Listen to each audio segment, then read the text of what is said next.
Sheep Ranch. Gonna be a beautiful day. Great driving range. Couldn't see anything hitting right into the sun, but let's assume they all went super straight in just the right amount of distance. Can't wait to tee off. Look, everybody's entitled to have their favorite course at Bandon, but it is clear that Sheep Ranch has the best opening hole on the property. You can see Rob hitting his patented wimpy fade here on the first. I was so nervous, I was just lucky to put a club on the ball, but I ended up hitting it about 220 yards, rolled it the whole way, kept it below the wind, as they say at Bandon. You crest the hill here on your second shot, and the ocean just opens up, and it is amazing. And this shot was not amazing, but again, wasn't quite ready to get the ball airborne. I was so nervous and shaking. Ended up getting a par on the first hole. Got a little bit in trouble on the second here, but hit an amazing second shot to recover. Bandon Bends were in full form today. This was a rout, as they say, but much of what was to follow this weekend would follow that pattern, I suppose. Good swings here. Gemma ended up putting, this was the double green, down on the other green. I had a really nice shot here. Ended up doing quite well on this hole, and so did the rest of the group. Nice little hole. Andy put a good swing on it here too. So the boys were cooking here. Good start. Game started heating up here on the fourth hole. Hit a good drive. Really started to find form, so to speak. Sheep Ranch is definitely not the hardest course on the property. This was a fun shot. Terrible second shot into the green. Ended up putting it way right of the green. Had to hit one of these little bumps and runs, which then you get to run up and see if you hit it on the green. Spoiler alert, I did. Real hooky little shot here on the number 5 into the par 3, but salvageable, no trouble. Found the ball, no problem. Is this hole any pretty? This tee shot's just amazing.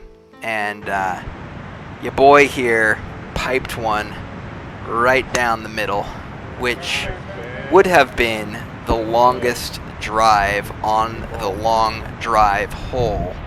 Certainly longer than this wimpy little shot here, which was effective, but much, much shorter, shall we say. And Gemma, you know, this sets up nice for his eye. He can just kind of cut it, use his little, I'll call it a cut, that's generous, but Andy piped this one. This was a long, long, long way to take home the trophy. That said, things were flowing for me. Hit a great second shot in one of the harder holes number-wise on the course, I suppose, but 2 great shots, and then things were really, really, really going quickly for me here. Buy me drinks. Just started putting some pretty good swings on the ball consistently, and it was a lot of fun when that happened. Gave me a lot of confidence, and nerves calmed down here around hole 8. Started putting together some good shots, and it was a lot of fun. What a day! What a course! When I picture my swing, this is what it looks like every time. In my head. Short, smooth, great tempo, nice result. Let's watch it one more time. Yes. That's some good stuff right there. This next one was one of those classic, are they out of the way? Can I get them? No, you can't get them. Uh-oh. I can maybe get them. So we yelled 4, and I think everybody was safe. That's the good news. Found the ball. Everything was fine. And again, recovered here really nicely. You'll see what is a butterfly-like celebration here at the end. It's a mix of my ballet training, the pas de chat in effect. You'll see the flapping of the wings. The majestic monarch flies away. Terrible shot here, but fun, right? You keep it on the ground, you get to run up this hill, you can't see the green, where to go, where to go. Ended up being okay, not too shabby. And from there, we were cooking. We hit a really hot stretch, so let's just be quiet and let that smooth piano music take us through some great swings.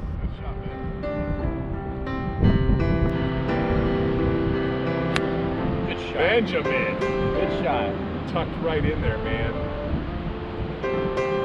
Excellent.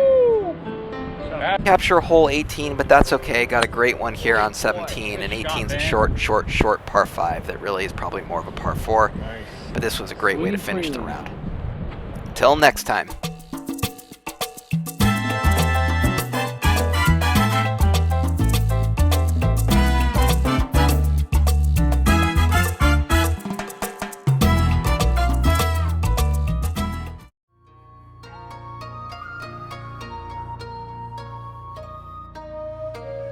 We've come here as friends. Remember that, because that's going to be important at the end when I bring it full circle. Okay. The motivation part. Very excited about the week that lies ahead of us. I prepared some small things to remind us of the friendship that we have amongst each other. First off, I learned when watching Sons of Anarchy that you don't call these jackets, they're called cuts. Okay? And they're very important, spiritual. Now, these are the official cuts of the Bandon Bends. Wow. You will notice our crest of the rubber duck, a B and B for Bandon Bends, and each team member has a unique message on the back to remind them of what lays ahead. You'll also notice on every jacket there is a gold star. That's because each of you Special. are my stars. But for every match you win, you will get another star to adorn your jacket with. Let that be something to motivate you. Captain, that's me. Spelling did get a little bit wild as I was running short on some letters. Earl. Should we be applauding? Oh, yeah. Oh, it was one of the stars, yeah. So. But just being presented your costume. The Cali Gimme. All letters. Yeah, that was an These are all the letters. Yeah. Now these don't have to be worn in matches, but they must be worn in evening times.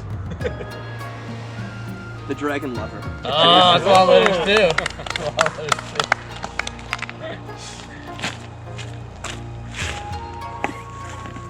And of course, the Sea Captain. Yes. Now, we've been exchanging email messages with Team Bushwood. I can't get the sense that they are weak. The bottom of the food chain, if you will. Guppies. Rich off their beluga caviar. But, when I look at each of you, I see apex predators. Ready to take down our enemies. Like sharks. And to remind you of that importance. As a shark hat. Now there are different colors.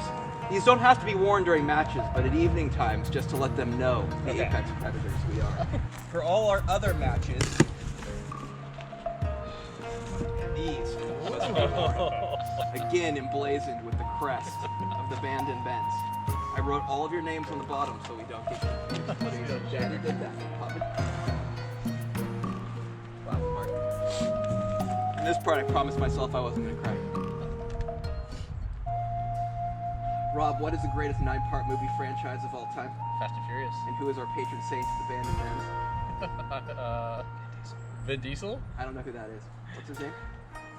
David Toretto? Dominic Toretto. Oh, Dominic. Dominic Toretto. That's right. That's right. That's right. And what does Dominic Toretto wear around his neck? Jason? A cross. That's correct. A crucifix. A crucifix. Or a T. And It what could does be a that lowercase remind t. him of?